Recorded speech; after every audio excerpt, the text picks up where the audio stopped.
The sun burned over the wide, endless plains, and dust clung to the horizon like a veil. Cowboys rode through those lands with guns at their hips and solitude in their hearts. One such man, a rancher and rider named James, had spent years alone with nothing but his cattle and his rifle for company.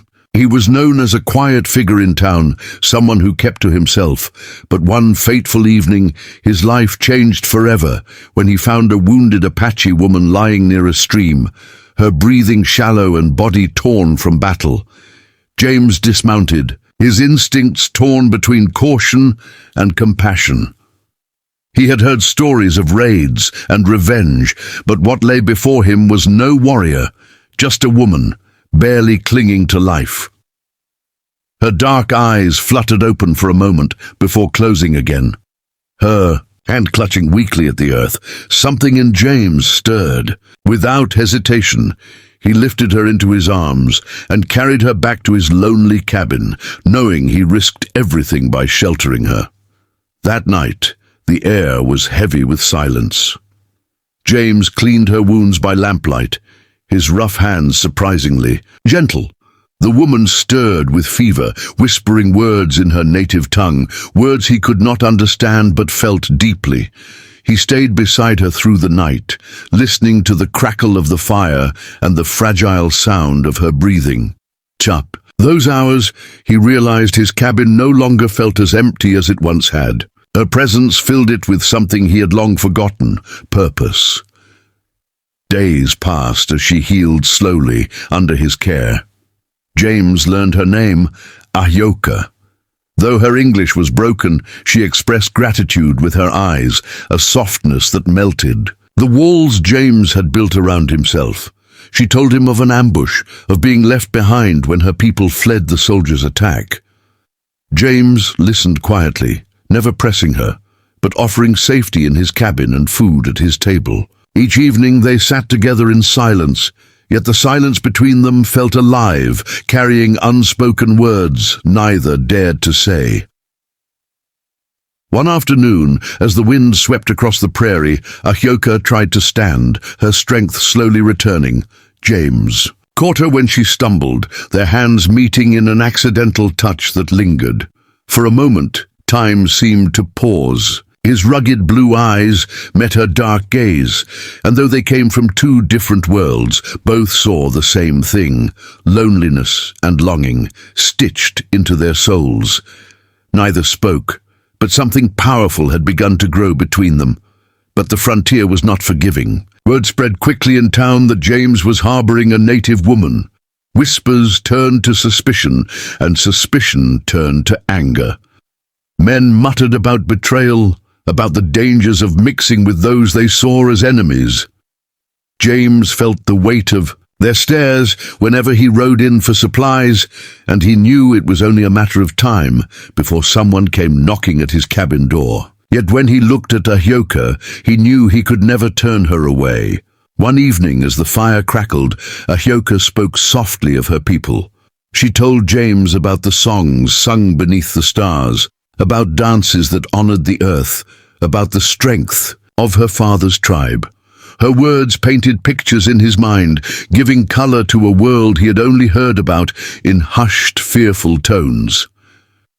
James listened, captivated. For the first time in years, his heart felt something more than survival. It felt connection. He realized she was teaching him, not just about her people, but about himself. The peace they shared was shattered one night when riders approached. The sound of hooves echoed in the distance, torches lighting the dark prairie. James stood at the door with his rifle, knowing they had come for Ahyoka. She stepped beside him, her hand gently touching his arm, steadying him. "I go," she whispered, willing to sacrifice herself to protect him. But James shook his head firmly. "Not while I'm breathing." His voice carried a strength even he hadn't known was inside him. He would not let them take her. Gunfire broke the night, and James defended his home fiercely, his shots ringing out with deadly precision. But the men were many, and the cabin walls shook with every blow.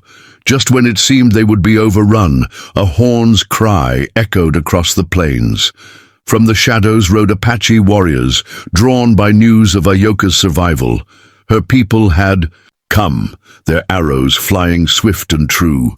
The battle turned, and the invaders scattered into the night, leaving only silence and smoke behind. As dawn broke, James stood outside his cabin, weary but alive. Ayoka's people surrounded them, their faces unreadable. A tall, commanding figure approached, her father, the chief. For a tense moment, James expected his end, believing no Apache would forgive a cowboy's interference. But then the chief's gaze softened as Ayoka stepped forward, standing protectively beside James. She spoke to her father in her tongue, her voice steady. After a long silence, the chief nodded. The warriors lowered their weapons. James had earned their respect. In the days that followed, Ayoka's people camped nearby. James found himself learning from them. How to listen to the land, how to see the world through different eyes. He was no longer an outsider to them, nor they to him. Though whispers in town grew louder, James no longer cared. His life had changed the moment he carried Ayoka into his cabin. The bonds formed in those days were stronger than prejudice, stronger than fear. When the time came for her people to move on, James faced the hardest choice of his life. Ayoka stood before him, torn between her world and the bond they had built together. "You saved me," she whispered, her voice trembling with emotion. "And you captured my heart." James took her hands in his, rough palms meeting delicate fingers. "Then stay," he said softly. "Stay and let me spend the rest of my life proving I'll never let it go." Ayoka looked into his eyes, seeing a man who had risked everything, not for glory, but for love. Tears glistened as she nodded, choosing him and the life they could build together. Her people gave their blessing, knowing her happiness was greater than old divisions. And so, the cowboy and the Apache woman began a new chapter, one where love bridged the gap that hatred had carved. Their bond was forged not by blood or tradition, but by trust, sacrifice, and the courage to choose each other. In time, the whispers in town faded, replaced by reluctant respect. Folks saw James not as a traitor, but as a man who had stood firm against the tide of cruelty. His ranch, once silent and lonely, now echoed with laughter, with songs in 2 languages, with the life they created together. What began as an act of compassion by a cowboy became the story of a love that defied the odds and captured 2 hearts forever. And on quiet evenings, when the fire crackled low and the stars spread endless above them, James would look at Ayoka and know the truth. He had set out to save her life, but in the end, she had saved his.